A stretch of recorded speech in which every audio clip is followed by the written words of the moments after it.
యుద్ధం ముగిసింది, రూపాయి పరిస్థితి ఏంటి? వార్ టైంలో మనం చాలాసార్లు మాట్లాడుకున్నాం. War very big impact rupee పైన పడింది. డాలర్ బలపడింది వార్ వల్ల.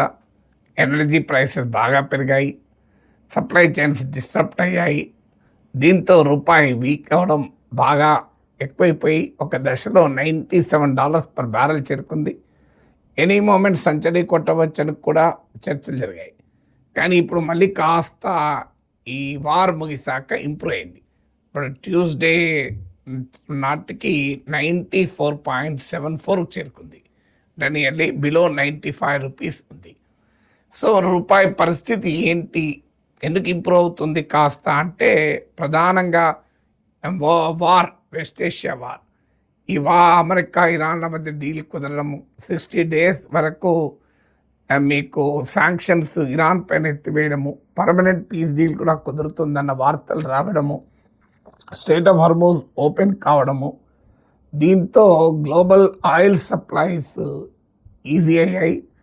దానివల్ల మీకు గ్లోబల్ ఎనర్జీ ప్రైసెస్ భారీగా తగ్గుతున్నాయి. మీకు ఇప్పుడు లేటెస్ట్గా బ్రెంట్ క్రూడ్ ఫ్యూచర్స్ $77కి వచ్చేసింది. అంటే దాదాపు ప్రీ వార్ పీరియడ్కు ఫ్యూచర్స్ వచ్చిందంటే త్వరలో $70 కూడా చేరుకునే అవకాశం ఉంది గ్లోబల్ ఎనర్జీ ప్రైస్ని.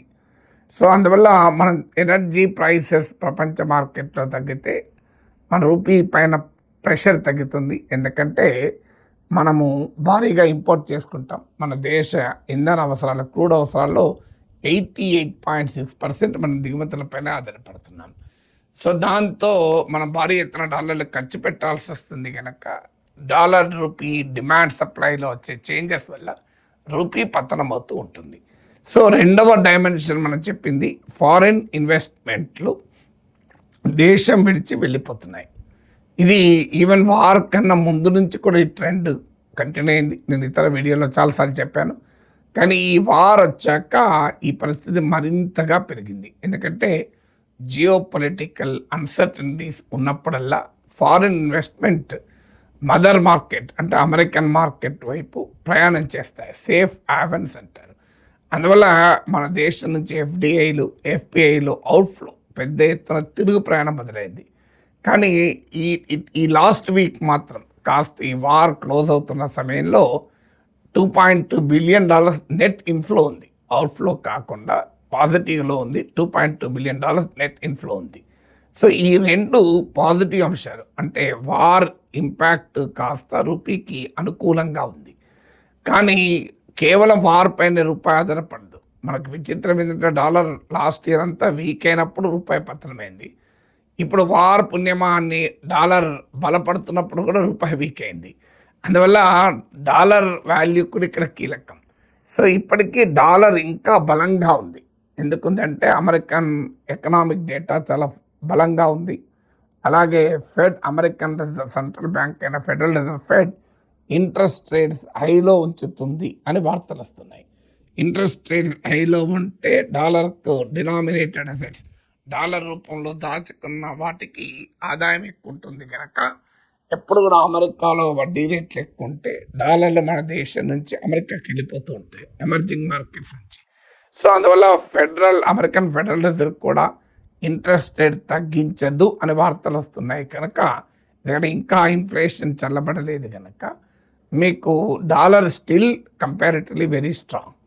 అయితే రూపాయికి వచ్చే వరకు ఒక పాజిటివ్ అంశం ఎక్స్ట్రాగా ఏమొస్తుంది అంటే మీకు అమెరికా ఇండియాల మధ్య ట్రేడ్ డీల్ కుదరవచ్చు అని. ఈ ట్రేడ్ డీల్ కనుక కుదిరితే రూపాయి పరిస్థితి కాస్త మెరుగు అయ్యే అవకాశం ఉంది. సో అందువల్ల మీకు వార్ ఒకటి, అమెరికా ట్రేడ్ డీల్ ఒకటి పాజిటివ్గా రూపాయి పైన ప్రభావం చూపెడుతుంటే స్ట్రాంగ్ డాలర్ మాత్రం స్టిల్ రూపాయికి ఒక ఛాలెంజ్గానే మిగిలింది. గత కొంతకాలంగా ట్రంప్ టారిఫ్ల వల్ల, ఆ తర్వాత వెస్ట్ ఏషియా వార్ వల్ల రూపాయి చాలా ఇబ్బందుల్లో పడింది. కానీ ఇప్పుడు ఈ రెండు అంశాల్లో కూడా రూపాయికి కాస్త రిలాక్సేషన్ మొదలైంది. అంటే అమెరికాతో ఇండియా ట్రేడ్ డీల్ కుదిరే అవకాశాలు కనబడుతున్నాయి. గ్లోబల్ ఎనర్జీ ప్రైసెస్ తగ్గుతున్నాయి. వెస్ట్ ఏషియా వార్ ఆగిపోవడం వల్ల ఈ రెండు పాజిటివ్ అంశాల వల్ల రూపాయి కంపేర్ టు డాలర్ ఇంప్రూవ్ అవుతూ వస్తుంది. 97 దగ్గరలాగా వెళ్ళి ఇప్పుడు 94.74 అంటే లెస్ దెన్ 95 ఉంది. ఇక ఫ్యూచర్లో ఎలా ఉండవచ్చు అంటే అన్లెస్ ఈ డీల్ ఏమైనా అమెరికా ఇరాన్ల మధ్య కొద్దిగా ఒప్పందం బ్రేక్ అయ్యి మళ్ళీ ఏదైనా హాస్టిలిటీస్ అంటే ఘర్షణలు మొదలైతే ఇబ్బంది ఉండవచ్చు. లేదా అమెరికా ఇండియాల మధ్య కుదిరిన ట్రేడ్ డీల్ కనుక ఇండియాకు చాలా నెగిటివ్గా ఉంటే సెంటిమెంట్ దెబ్బతినే అవకాశం ఉంది. ఈ రెండు పాసిబిలిటీస్ కన్నా ముఖ్యమైన పాసిబిలిటీ ఏంటంటే డాలర్ వాల్యూ. ఇటీవల కాలంలో డాలర్ ముఖ్యంగా వార్ వల్ల డాలర్ బాగా బలపడుతూ వస్తుంది. డాలర్ వాల్యూ బలపడిందనటానికి ఇండికేటర్గా డాలర్ ఇండెక్స్ని చూస్తాం. అంటే ప్రపంచంలో ఉన్న ఇతర బలమైన కరెన్సీలతో ఎవరేజ్ వాల్యూ చూస్తారు. ఉదాహరణకు యూరో, యెన్, యువాన్ ఇలా కొన్ని కరెన్సీలతో కంపేర్గా చూసేదాన్ని డాలర్ ఇండెక్స్ అంటారు. మీకు last year dollar index below 100 పడిపోయింది. ఇప్పుడు మళ్ళీ ఇంప్రూవ్ అయ్యి 100.50 దగ్గర ఉంది. సో అంటే పాజిటివ్లో ఉంది డాలర్ ఇండెక్స్. ఇది 1 or 2 వరకు కూడా పోవచ్చు అని అంటున్నారు. అదే జరిగితే మన రూపాయి మరింత పతనమై 96 వరకు టచ్ కావచ్చు అని. లేదు ఇది ఇంకా దెబ్బతిని డాలర్ ఇండెక్స్ 100.5 నుంచి 100కి వచ్చేసింది అనుకోండి, మన రూపాయి విలువ 93.5 లేదా 94 కావచ్చు. అంటే ఇప్పటి వరకు ట్రెండ్ చూస్తుంటే బిట్వీన్ 94-95 మధ్యలో రూపాయి పర్ డాలర్ ట్రేడింగ్ అయ్యే అవకాశాలు అయితే కనబడుతున్నాయి. అంటే డాలర్లో ఉన్న స్ట్రెంగ్త్ ఒక్కటే ఇప్పుడు రూపాయికి ఒక మేజర్ ఛాలెంజ్గా కనబడుతుంది. మిగతా అంశాల్లో మన trade deficit, current account deficit ఇవి ఇంప్రూవ్ అయ్యే అవకాశాలు ఉన్నాయి. వారం ముగియడంతో ఎనర్జీ ప్రైసెస్లో వచ్చే ఇబ్బందులు పోతాయి.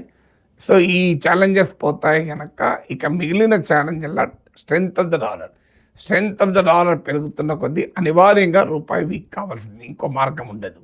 సో అందువల్ల యాజ్ ఆఫ్ నావైతే కంపారిటివ్లీ వార్ టైంలో చేరుకున్న 97 దాకానైతే పోయే అవకాశం లేదు. Depends on the dollar index బలపడితే మీకు 96 వరకు పోవచ్చు, 95-96 మధ్యలో ఉండొచ్చు. లేదా డాలర్ ఇండెక్స్ వీక్ అయితే 93-94 మధ్యలో రూపాయి వాల్యూ ఉండవచ్చు.